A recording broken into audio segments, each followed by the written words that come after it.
लग्नाचं घर, आनंदी वातावरण आणि अचानक हळदीच्या रात्री एक भीषण हत्याकांड. तिचं लग्न झालं, संसार सुरू झाला, पण तरीही ती एका अंधाऱ्या खोलीत कोणाच्या प्रतीक्षा करत होती? तिच्या प्रेमाने त्या रात्री एक चुकीचा निर्णय घेतला आणि या दुसऱ्या क्षणी त्याला जिवंतपणे नरक भोगावं लागलं. भावाच्या डोळ्यासमोर बहीण असं काही करताना दिसली की संतापाच्या भरात त्यानं एक भयंकर पाऊल उचललं. एका क्षणाच्या रागाने अनेक आयुष्य उद्ध्वस्त केली. एका लग्नाचं घर एका मृत्यूचं साक्षीदार बनलं. ही कहाणी आहे अश्विन आणि विजयची, एका निष्पाप प्रेमाच्या भीषण शेवटाची. शेवटपर्यंत पहा, कारण हा शेवट तुमच्या हृदयाचा ठोका चुकवेल. हळदीच्या रात्री नवरीच्या बहिणीची चूक आणि प्रियकराचा भयानक शेवट. मित्रांनो, बुदखेड वाशिंग तालुक्यातील राहणाऱ्या रहाटे परिवारासाठी एक आनंदाचा दिवस हा होता. पण तो त्यांचा काळ ठरणार होता. घरात हळदीचा सोहळा रंगत आला होता. नातेवाईक, पाहुणे, मित्रमंडळी सगळेच्या मंगल प्रसंगाचा आनंद घेत होते. संपूर्ण घर उजळून निघालं होतं. ढोल ताशाच्या गजरात हसण्या खेदळण्याचा आवाज घुमघुमत होता. पण कोणालाही कल्पना नव्हती की काही तासातच हे घर अश्रूंनी भिजणार होतं आणि हा आनंद एका मृत्यूच्या सावलट्याखाली अडकल्याशिवाय राहणार नव्हता. या लग्नाच्या घरात नवरीची मोठी बहीण अश्विनी कोल्हाटे वय वर्ष 24 सुद्धा आपल्या कुटुंबासोबत हजर होती. ती विवाहित होती, पण तिच्या मनात अजूनही एक जुनं प्रेम दडलं होतं. तिचा पूर्वीचा प्रियकर विजय भानुशे अजूनही तिला विसरू शकत नव्हता. लग्न झालं, आयुष्य वेगळं झालं, पण त्यातलं संबंध अजूनही त्यांचे दोघांचे तुटलेले नव्हते. अश्विनीची धाकटी बहीण नव्या आयुष्याचा प्रवेश करणार होती आणि त्यामुळेच अश्विनी आपल्या माहेरी लग्नाच्या तयारीसाठी आली होती. विजयला हेच संधी वाटली. हळदीच्या रात्री सगळेजण झोपले असताना विजयने अश्विनीला फोन केला. एकदा तरी भेट, आणि तेही शेवटचं. अश्विनीने खूप टाळाटाळ केली, पण विजय हट्टाला पेटला होता. शेवटी तिनं तयारी दर्शवली. दोघांनी ठरवलं की घराजवळ एका असलेल्या पत्र्याच्या शेडमध्ये भेटायचं. विजय आधीच तिथे पोचला होता आणि काही वेळाने अश्विनी ही तिथे आली. भिंतीलाही कान असतात तसंच म्हणल्यासारखं झालं. रात्रीचे 1 वाजले होते. संपूर्ण घर शांत होतं, पण एका व्यक्तीच्या मनात खूप मोठा शंका निर्माण झालीत.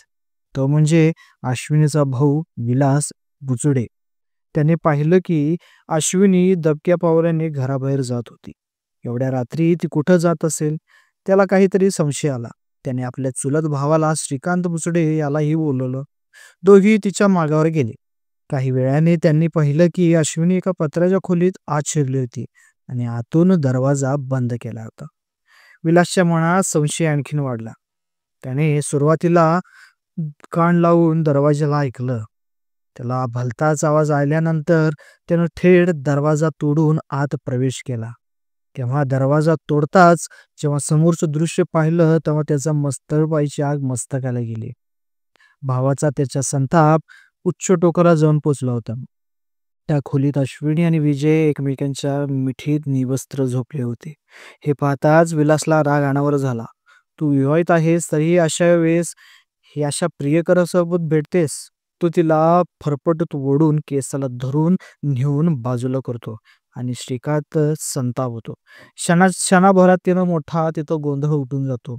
अश्विनी घाबरून बाजूला झाली, पण विजय काहीतरी स्पष्टीकरण देण्याचा प्रयत्न करत होता. मात्र आता भावंडांना राग अनावर झाला होता. त्याने थेट विजयला धरलं, उचललं आणि आपटायला चालू केलं. त्याने विजयला बाहेर खेचलं. जोरजोरात लाथाबुक्यांचा वर्षाव त्याच्यावरती चालू झाला. पहिल्यांदा इतकं काही होईल असं कोणालाच काही वाटलं नव्हतं, पण काही क्षणातच पाहता पाहता गाव तिथं जमू लागलं. जमाव वाढला. विजयवर लोकांनी अक्षरशः झोडून काढलं. झाडाला बांधून त्याला मारहाण केली. त्याचे कपडे काढून त्याला फरफटत नेऊन काठ्याने दंडुक्याने त्याला मारहाण झाली. पण थांबायला कोणी तिथं तयारच नव्हतं. त्या अमानुष मारहाणीत विजयचा जागीच मृत्यू झाला. आनंदाच्या घरात मृत्यूचं सावट पसरलं. आता संपूर्ण गाव भयभीत झालं होतं. तिथे एक दिवस आधी हसण्याचा आवाज होता, तिथे आता रडण्याचा आवाज घुमघुमत होता. लग्नाच्या घरात दुःखाचा डोंगर कोसळला होता. पोलिसांना कळवलं गेलं की ही घटनास्थळी ते लगेच तिथे पोहोचले. त्यांनी पाहणी केली आणि दोन्ही भावांना अटक करण्यात आली. मित्रांनो, ही कहाणी खरंच आपल्याला काय शिकवते?